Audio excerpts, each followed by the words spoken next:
पोलिसांच्या वरती गुन्हे दाखल करणे हे मला वाटतं संयुक्तिक होणार नाही। त्यांची मला वाटतं बऱ्यापैकी कान उघडणे आता डिपार्टमेंटने केलेली आहे। गुन्हे दाखल व्हावे असं काही आग्रह करू नये असं माझं मत आहे भाऊ। त्याच्या उपर तुम्ही जसं म्हणाल त्याच्या उपर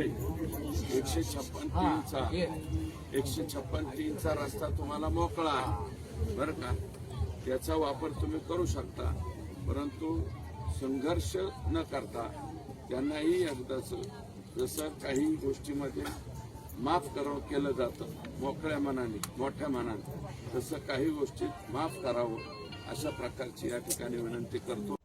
सोमनाथाला मारेकऱ्यांना पोलीस ते गुन्हेगारी असणाऱ्याला ह्यांनी म्हणतात की मोठ्या मनानं माफ करा। मोठ्या मनानं आमचं मन छोटं आहे, आम्ही गरीब आहेत, आम्ही दगड फोडून कष्ट करून खाणारे माणसं आहोत आम्ही। आणि ह्या गरिबीतून माझ्या लेकराला मी उच्च शिक्षण मध्ये माझ्या लेकराला मी शिकविले होते। माझा लेकरू वकील झाला होता। 17 तारखेला माझ्या लेकराचा पेपर होतं। मग ह्या लोकांनी मला मोठं मन करा आणि माफ करा म्हणतात। आमचं मन बारीक आहे, आम्ही काय कुणाला माफ करत नाही। गुन्हेगाराला तर शिक्षा व्हायलाच पाहिजे आणि आम्हाला न्याय मिळाला पाहिजे। आणि धस साहेबांनी काय करा, तुम्ही तुमचं मन मोठं आहे, तुमचं परिवार तुमचं कुटुंब पोलिसाच्या ताब्यात द्या आणि 1-2 दिवस 4 दिवस मारू द्या तुमच्या कुटुंबाला हाडं मोडूजी पर्यंत, 1-2 मर्डर होऊ द्या त्याच्यामध्ये, मग तुम्ही माफ करा। आमच्यानं माफ करणं होत नाही।